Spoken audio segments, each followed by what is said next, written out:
vendredi 20 mai, je suis à Claré. Je vous emmène sur mes terres d'entraînement à l'occasion du marathon de l'Ortus, le 44 km du Festa Trail. Ces paysages résument bien ce qu'on va voir, ce que je vais pouvoir vous montrer. Et voilà, aujourd'hui on va pas mal voir de vignes. Pour ce qui est du parcours, on va partir de là-bas, le village de Claré.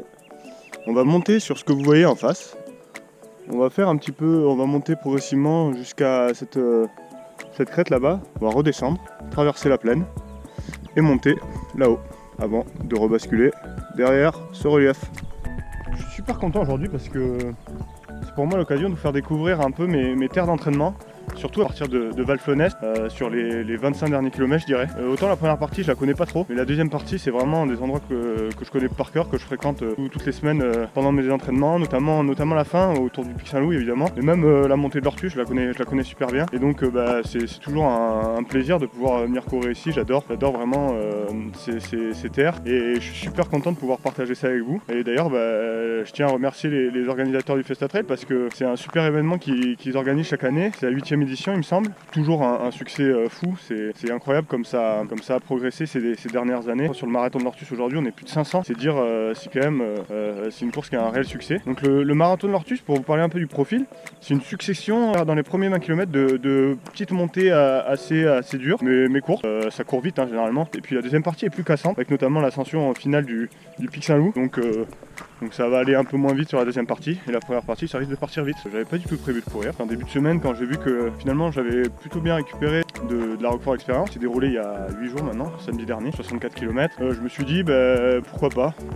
Et puis j'ai contacté une des personnes qui est à la tête de l'organisation, et on a essayé de voir si c'était possible de trouver un dossard. Donc mes objectifs aujourd'hui sont pas du tout sportifs à vrai dire, parce que voilà, comme je vous disais, j'ai couru samedi dernier 64 km, donc normalement cette semaine c'était consacré au repos. Et puis il y a eu cette opportunité de courir ici à domicile, donc je l'ai saisi et j'avais très envie de courir. Mais du coup, j'ai pas encore totalement récupéré. L'objectif c'est avant tout de vous faire découvrir ce parcours, et pourquoi pas vous tenter de venir l'année prochaine. C'est un magnifique parcours. Et oui, j'allais oublier, mais je souhaitais faire une petite dédicace à Charlie et Aurélie qui viennent d'avoir des jumeaux. Et Charlie m'a appris ça ce matin, j'ai vu ça quand je me suis levé. Donc félicitations à vous, j'espère que la maman se porte bien.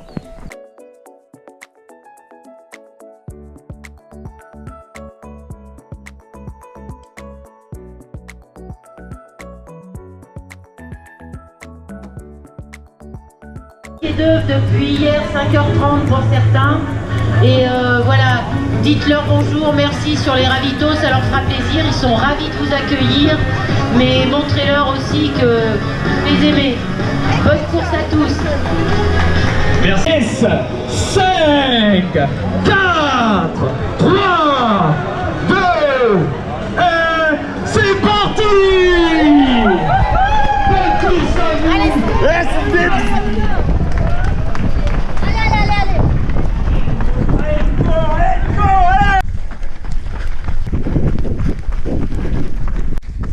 Bon, je suis parti en tête, petit plaisir. Allez, on va calmer, c'est que le deuxième kilomètre. Donc là, on monte sur les hauteurs de Claré, et après on va aller en face là-bas.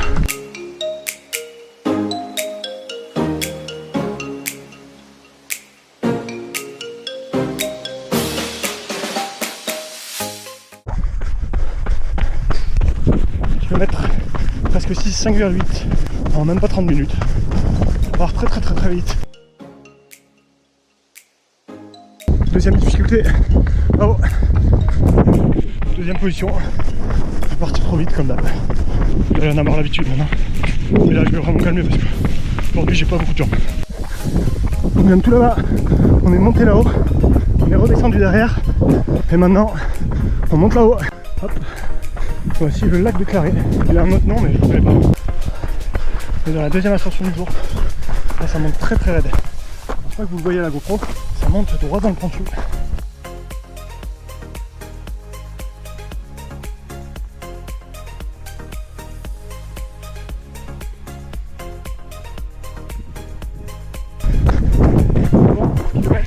il se fait feu.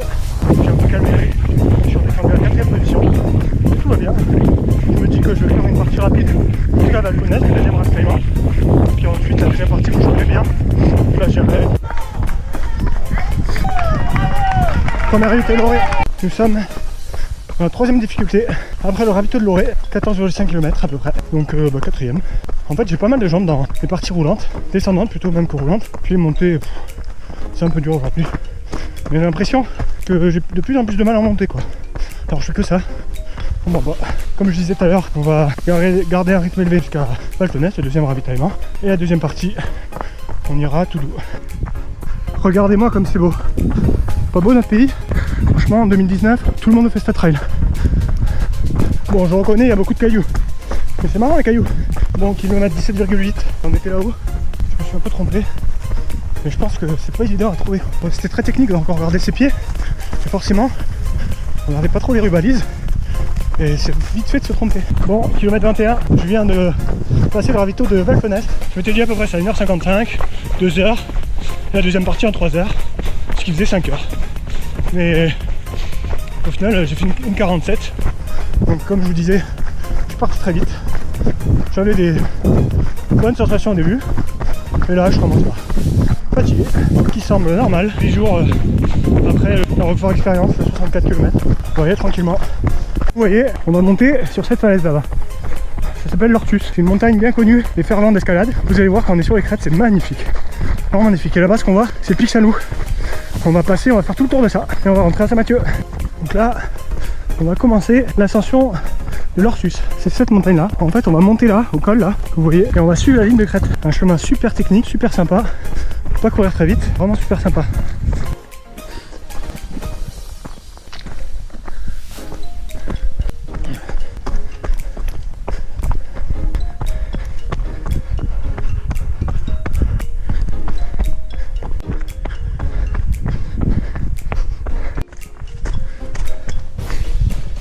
Bon, on va arriver au fameux pierrier bien connu de l'Ortus. On vient de passer la faille, je n'ai pas pu filmer parce que je suis obligé de mettre les 2 mains, c'était de l'escalade. Mais là je vais vous montrer le pierrier.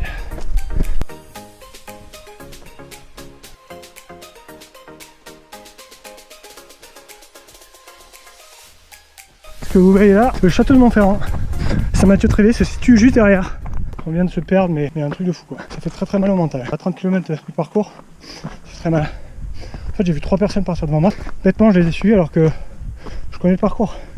Je me suis dit peut-être ils ont changé, je sais pas. Et du coup je suis parti avec eux. Heureusement pour eux parce que je connaissais pas le parcours. J'ai pu les guider pour rattraper le chemin, sinon ils étaient morts. Alors voilà l'erreur de parcours qu'on a fait.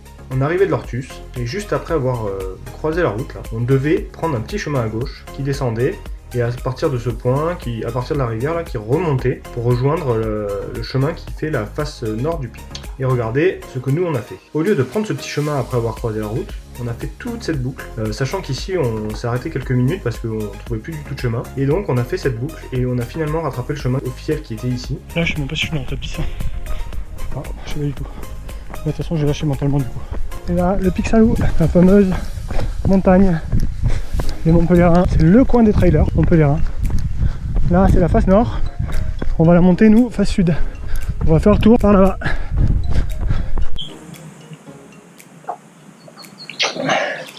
Bon bah comme vous voyez, je suis par terre.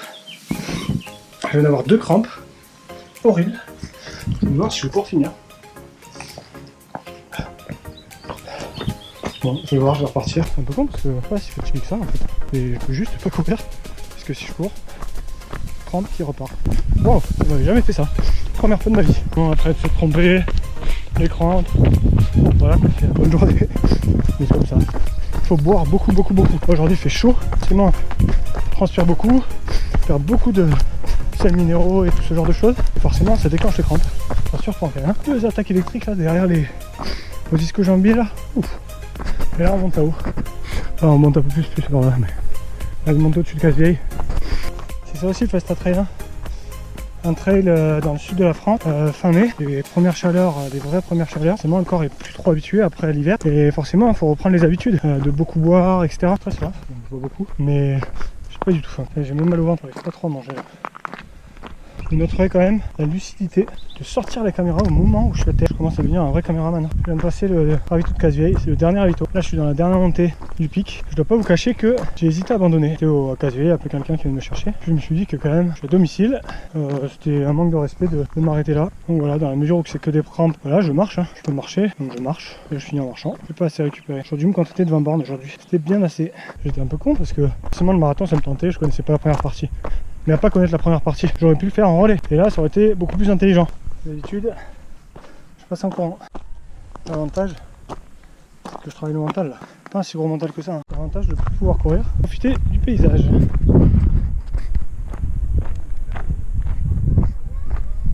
Bon, je suis en train de manger ça. Ça passe pas du coup. C'est trop sucré. Putain, j'ai rien mangé depuis 10 km à la fin de la montée. Bon, ben ça y est, je vais attaquer la dernière descente. La montée, je l'ai faite en à peu près 40 minutes. C'est une montée que je dois faire en 16 ou 15 minutes quand je suis à l'entraînement pour vous dire que je peux plus rien faire du tout. Bon, dans la dernière descente, qui va du pic Saint-Loup à Saint-Mathieu-de-Tréviers, c'est hyper technique. C'est une descente qui est très connue aussi dans le coin. Parce que justement elle est réputée pour sa technicité. Les gens aiment bien venir s'entraîner ici, ceux qui préparent des courses qui vont être très techniques en montagne. C'est un bon exercice. Les crampes, elles se déclenchent quand je lève la jambe. En fait quand je plie la jambe. Et donc du coup là quand je plie la jambe, bam, ça sollicite l'ischio-jambier. Et donc forcément l'ischio-jambier comme il est hyper tendu, et ben hop, ça se déclenche. C'est pour ça qu'en fait je peux pas courir en descente parce que courir en descente ça nécessite justement de bien lever les jambes et de bien fléchir. Et donc du coup très sollicité en descente. Alors qu'en montée, on rase beaucoup plus le sol. Et donc là, forcément, je suis obligé de raser le sol aussi en descente si je veux pas que ça se déclenche. Du coup, c'est pour ça que je peux pas courir. Bon, j'en profite d'avoir le temps pour faire un petit résumé de cette course quand même. Franchement, un parcours splendide. Bon, moi, je connaissais très bien la deuxième partie, qui est vraiment magnifique, hein, depuis Valfonès. Mais même la première, je la connaissais pas du tout. On avait super point de vue, un peu différent en termes de paysage. Beaucoup plus dans les vignes que la seconde. Et franchement, magnifique. Je conseille vraiment à tout le monde de venir. Les précautions d'usage avant de venir quand même, c'est que savoir que c'est un terrain très caillouteux. Il y a du caillou de A à Z. Donc voilà, il faut s'y préparer. C'est pas des terrains nécessairement faciles. Je disais, je conseille pas nécessairement comme premier format marathon pour quelqu'un, étant donné la technicité du parcours. Cela dit, en termes de dénivelé, ça fait 1700, un truc comme ça. Ça reste correct.